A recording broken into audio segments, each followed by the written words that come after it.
All right, so today we're diving into one of the most specialized and honestly, one of the most extreme types of military aircraft ever built, the Interceptor. Now, these weren't your average fighter jets. No, these were thoroughbreds, purpose-built for a single, desperate race against the clock. So let's just jump right in with the one question that basically created the entire reason for these planes to exist. Picture this. You're in a command center, and an alarm starts blaring. There's an enemy bomber screaming towards its target at nearly twice the speed of sound, almost 10 miles straight up. How on earth do you even begin to stop that? Well, the answer that came out of the Cold War was to build an even faster Predator. So before we get into the absolutely incredible hardware and the eye-watering speeds, we really need to understand the why. These planes were built for one mission, and one mission only, and the stakes could not have been higher. And the key word you got to remember here is defensive. See, unlike a typical fighter jet, an interceptor wasn't designed to go looking for a fight over enemy territory. Its whole purpose in life was to sit on the ground, ready to launch at a moment's notice, climb like an absolute rocket, and basically act as a super-fast shield against anything coming your way. Okay, so to pull off that one critical job, you can't just grab a standard fighter jet. You have to design a totally different kind of animal, an aircraft that sacrifices pretty much everything else for a very, very specific set of stats. So let's take a look at what really makes up the anatomy of a true speed demon. It all really boils down to these four pillars. First, you need just unbelievable dash speed, because you're trying to catch something that's already flying faster than sound. Second, you need a rapid rate of climb to get from the runway to way up high in just a few minutes. Third, a really powerful radar, so you can find that target from hundreds of miles away. And finally, heavy armament. We're talking huge air-to-air missiles, because you have to guarantee a kill on a massive bomber. And when we say high speed, we are not messing around. Just take the Soviet MiG-25 Foxbat. It was literally built to chase down American supersonic bombers, and it could push past Mach 2.8. That's nearly 3 times the speed of sound. At that kind of velocity, the plane's own skin would heat up to hundreds of degrees. Speed was everything. And this just shows you the insane environment they operated in. Bombers flew at these crazy altitudes to stay above most air defenses, so an interceptor had to do what's called a scramble, going from a dead stop on the ground to over 50,000 feet, where the air is thin and the sky starts to look dark. I mean, the climb itself was just a feat of raw, brute force power. So when you put all that together, you start to see the big trade-off. To get this kind of performance, they gave up almost everything else.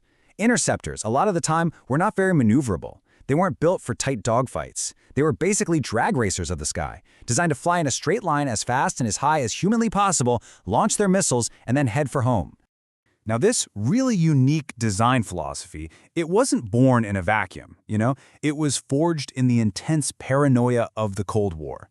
This was an arms race where the constant fear of nuclear-armed bombers created what was really a golden age for these incredible titans of speed.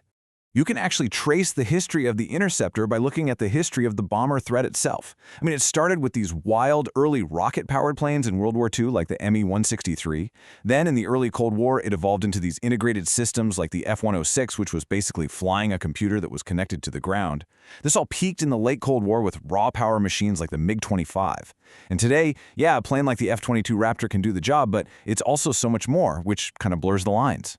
But if we had to pick the absolute pinnacle of the pure interceptor idea, it has to be the MiG-31 Foxhound. This thing is still in service today, and it is an absolute monster. It's not just ridiculously fast. Its radar is so powerful that it can track a bunch of targets at once and actually guide missiles for other, less capable fighters. It's basically a mini command and control plane in the sky. And not to be left out, the British had their own legend, the English Electric Lightning. This jet was a pure hot rod. It was famous for this really unique stacked engine design, one on top of the other, which gave it a thrust-to-weight ratio that was just mind-boggling for its time. Its rate of climb was so good, it was one of the only planes that could reportedly give the high-flying U-2 spy plane a run for its money. So you have to be asking the obvious question, right? If these planes were so incredibly powerful and so important for defense, where did they all go? Why aren't countries building these pure interceptors anymore? Well, that brings us to the final chapter in their story, the vanishing of the specialist.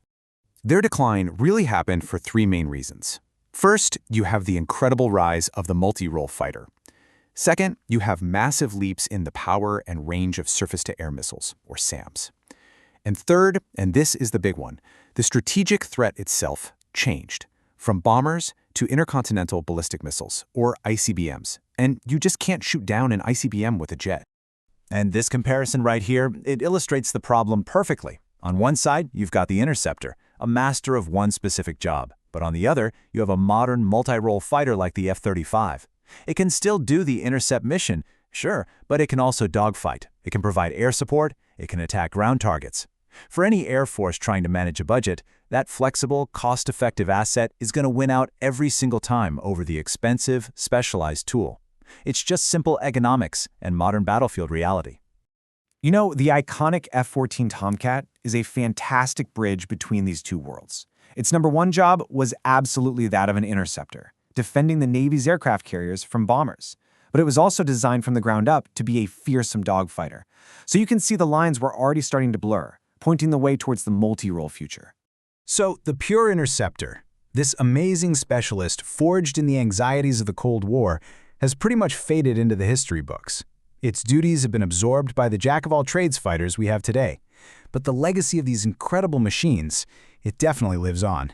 And it really makes you wonder, doesn't it? What kind of insane engineering went into building those massive engines? What must it have felt like to actually fly one of those rockets with wings? It's a fascinating rabbit hole to go down. Thanks for watching.